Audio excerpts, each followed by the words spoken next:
Olá, tudo bem? Tamar aqui. Você já estudou o livro do profeta Ezequiel?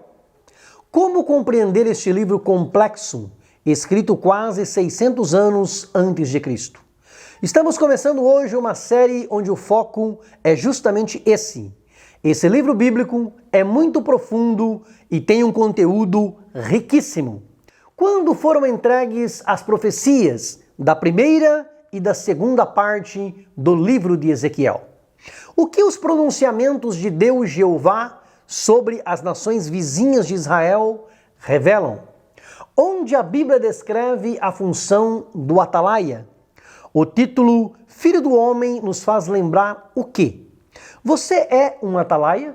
O que é um atalaia? E quais as duas responsabilidades principais do atalaia cristão? Tudo isso e muito mais. Fique comigo até o fim e vamos juntos crescer mais um pouquinho na graça e no conhecimento de Cristo. Se inscreva no canal, clique no sininho, escolha a opção todas.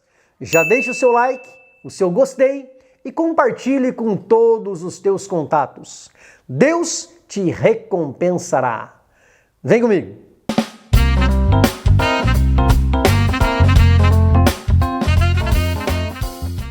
No livro do profeta Ezequiel, podemos ver a soberania de Deus nas nossas vidas e também nas nações do nosso planeta. Deus está no controle absoluto das nossas vidas e também tem o controle supremo do que acontece com os países. Deus levanta pessoas e abate pessoas. Levanta reinos e abate reinos. Exalta nações e abate nações. Em meio a tudo o que acontece no mundo, como tem sido o nosso papel de atalaia cristão? O livro de Ezequiel divide-se em 3 partes principais. A primeira parte vai até o capítulo 24, a segunda até o capítulo 32 e a terceira e última parte até o 48. O nome Ezequiel significa a força de Deus. Deus fortalece ou fortalecido por Deus. Ele foi um sacerdote, filho de pai também sacerdote, que profetizou durante 22 anos no século 6 a.C. Deus lhe mostrou visões durante o período em que Israel esteve subjugado na Babilônia. Esse sacerdote, chamado por Deus para entregar diversas profecias, fundou uma escola de profetas e ensinava a lei de Deus às margens do rio Quebar, o rio que atravessa a Babilônia. Israel esteve durante um bom tempo dividido entre Reino do Sul, com 2 tribos, e cuja capital era Jerusalém, e o Reino do Norte, com 10 tribos e capital Samaria. Foi justamente na capital do Reino do Sul, em Jerusalém, que Ezequiel nasceu. Ele viveu 52 anos e faleceu na Babilônia. Durante os 22 anos em que exerceu o seu ministério, dos 30 aos 52, Ezequiel teve visões sobre a glória de Yahvé. Mas a sociedade da sua época acreditava que o cativeiro babilônico logo passaria e tudo voltaria a ser como antes. Deus levanta o profeta Ezequiel para mostrar que na realidade as coisas não voltariam a ser exatamente como eram antes do exílio e Jerusalém seria destruída. O povo havia voltado as costas para Deus para viver uma vida hedonista em busca do próprio prazer. Deus mostra para Ezequiel que sua glória seria retirada do templo e que aqueles que não davam ouvidos a ele ficariam entregues à própria sorte. Deus não mais seria o seu Deus. Ezequiel sofreu muito com isso, mas não teve a sua confiança em Deus abalada. Ele sabia que um dia Deus iria restaurar todas as coisas. Mas antes disso ocorrer, o povo precisaria aceitar o fracasso do sistema corrompido, compreender que a necessidade era de um sistema novo e não reformado, e voltar-se para Deus com todo o seu coração. Se o seu povo se voltasse para Deus, Deus se voltaria para o seu povo. Deus quer dar para o povo um coração novo e um espírito novo. O profeta Ezequiel, assim como Daniel e o próprio Jesus, é chamado pelo título de Filho do Homem. É em Ezequiel que começam a surgir as primeiras profecias sobre o Apocalipse, que continuam no livro de Daniel e culminam com as revelações que João teve na ilha de Patmos, registradas no livro de Apocalipse. O apóstolo Paulo diz na sua primeira carta aos Coríntios, no capítulo 9, versículo 16: Se anuncio o evangelho, não tenho de que me gloriar, pois me é imposta esta obrigação, e ai de mim se não anunciar o evangelho. Pregar o evangelho é obrigação de todo cristão. Pesa sobre mim esta responsabilidade e pesa sobre você. O ide de Jesus Cristo, quando ele diz ide por todo o mundo e pregai o evangelho a toda criatura, é para todo discípulo, para todo seguidor, para todo cristão. De uma forma ou de outra, você tem condições de anunciar o evangelho. Como? Pregando a palavra, falando de Jesus, orando pelas almas, contribuindo com a obra de Deus, compartilhando as mensagens da palavra de Deus. Há dois significados para a palavra atalaia, mas ambos estão relacionados. Atalaia pode ser um substantivo feminino, nesse caso, o lugar elevado de onde se observa ou se vigia. Por exemplo, um muro, uma torre, uma guarita, um morro, como pode ser um substantivo de dois gêneros, masculino ou feminino. Nesse caso, significa a própria pessoa que vigia. Logo, sendo homem, torna-se um substantivo masculino, o sentinela, ou atalaia, e sendo mulher, torna-se um substantivo feminino, a atalaia, aquela que fica de guarda, e quando vê o perigo se aproximando, dá o sinal de aviso para que todos fiquem preparados. Todo cristão deve ser um atalaia que, vendo o perigo que as pessoas correm ao não aceitar a Cristo como Senhor e Salvador, emitem o aviso de alerta.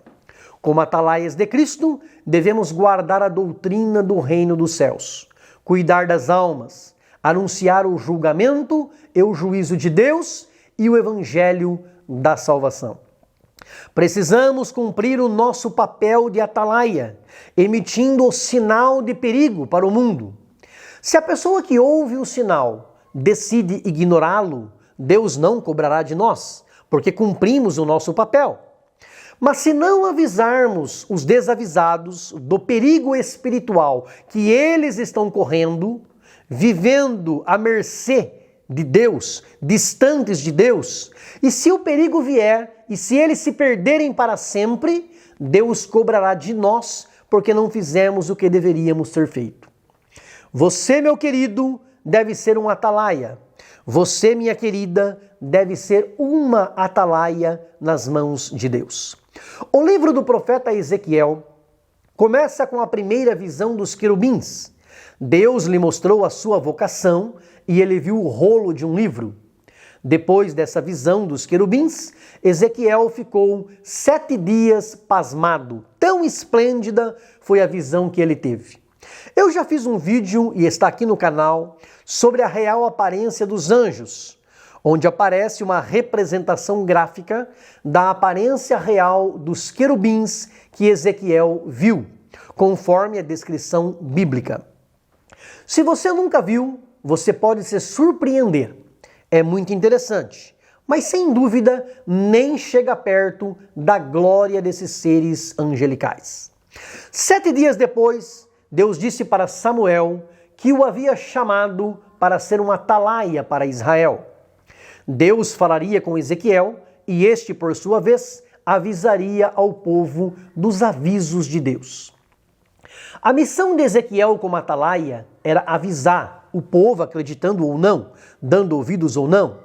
Hoje não é diferente. A nossa missão como atalaia é avisar, quer as pessoas ouçam ou não. O Espírito Santo do Senhor é quem convence o homem do pecado, da justiça e do juízo. Deus é soberano, está no controle de tudo, e é nossa responsabilidade avisar o povo que um dia Deus virá para julgar todas as coisas. Somos atalaias de Cristo, E entender o livro de Ezequiel é muito importante para compreender algumas coisas que acontecerão no final de todas as coisas. É um livro também escatológico, que trata algumas questões do fim do mundo. Na primeira parte do livro de Ezequiel, que são os 24 primeiros capítulos, estão as profecias recebidas de Deus quando Jerusalém e o templo ainda não haviam sido destruídos. É o começo do ministério profético de Ezequiel. E ele entrega duras mensagens contra a prostituição e a idolatria, revelando o juízo da parte de Deus, caso não houvesse arrependimento. Ele também traz mensagens pesadas de Deus para os sacerdotes, reis de Judá e os falsos profetas. É a mensagem divina do juízo de Deus ao povo apóstata do reino de Judá e sua capital, Jerusalém. Ezequiel estava cativo na Babilônia, junto ao rio Quebá, quando viu os céus se abrirem. A mão do Senhor estava sobre ele e ele teve as visões de Deus. Ele viu a glória do Senhor, caiu prostrado sobre o seu rosto e ouviu a voz que falava com ele.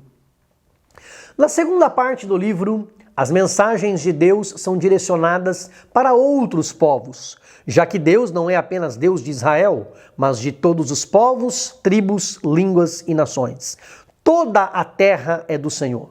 O mundo e o universo a Ele pertencem. Ele é o Criador e o dono de tudo. Os povos para os quais Ezequiel entrega a mensagem de Deus são vizinhos a Judá, a Israel. São 7 nações: Amon, Moabe, Edom, Filístia, Tiro, Sidom e Egito. A terceira e última parte do livro, a partir do capítulo 33, tem o propósito de conservar a fé do povo remanescente que permaneceu fiel a Deus mesmo no cativeiro. Deus traz para esse povo promessas de restauração, conforme o concerto celebrado com o povo e a glória final do reino de Deus. Da mesma forma que todo ser humano pecou e carece da glória, e por isso não há como assumir o papel de vítima e colocar a culpa só em Adão e Eva, da mesma forma o motivo de Israel ir para o cativeiro tinha a ver também com aquela geração, e não somente com as gerações passadas. Todos eram pessoalmente responsáveis. O livro do profeta Ezequiel está abarrotado de visões incríveis, parábolas e ações simbólicas. É um livro tão preciso que registra mais datas do que qualquer outro do Antigo Testamento. No livro inteiro aparece a expressão "então saberão que eu sou o Senhor". Ezequiel é chamado de filho do homem e de atalaia. Na primeira parte do livro, o templo está desonrado e a ponto de colapsar. E na última parte do livro, ele está completamente restaurado. Ezequiel é o profeta que mais foi ordenado por Deus para realizar atos simbólicos proféticos. Ele deixa claro que nós somos perfeitamente responsáveis diante de Deus. O que sabemos de Ezequiel está no próprio livro. O reino de Judá foi levado para o cativeiro babilônico em 3 etapas. A primeira deportação por volta de 605 a.C., a segunda deportação em 597 a.C., quando Jerusalém foi cercada e o jovem rei de Judá, Joaquim, se rendeu voluntariamente. O templo de Jerusalém foi parcialmente saqueado e uma grande parte da nobreza, militares, artífices e o próprio rei, juntamente com sua mãe, os seus servos, os seus príncipes, os seus eunucos, os homens que tinham mais valor, como carpinteiros, ferreiros, foram levados para o cativeiro. Só ficaram os mais pobres da terra. 11 anos depois, em 586 a.C., houve uma nova rebelião no reino de Judá. Ocorreu a terceira deportação. Jerusalém e o templo foram destruídos. Os profetas que profetizaram durante o cativeiro babilônico foram Jeremias, Ezequiel e Daniel. Porém, Daniel profetizava na corte, já que fazia parte da jovem nobreza que veio trazida para servir no palácio. Ezequiel profetizava no meio do povo e Jeremias profetizava em Judá para os que não foram deportados na primeira e na segunda etapas. O profeta Ezequiel é chamado por Deus ao longo do livro pelo título de Filho do Homem. Nada menos do que 93 vezes aparece esta expressão no livro de Ezequiel. Daniel também é chamado de Filho do Homem no capítulo 8, versículo 17. Isso nos mostra e nos faz lembrar que o ser humano é frágil, enquanto Deus é o Senhor da glória e dono de todo o poder. Cristo tinha uma natureza humana, mas também divina. Ele poderia ser chamado de Filho do Homem e também de Filho de Deus. Mas existe uma diferença aqui. Jesus é Filho do Homem com H maiúsculo.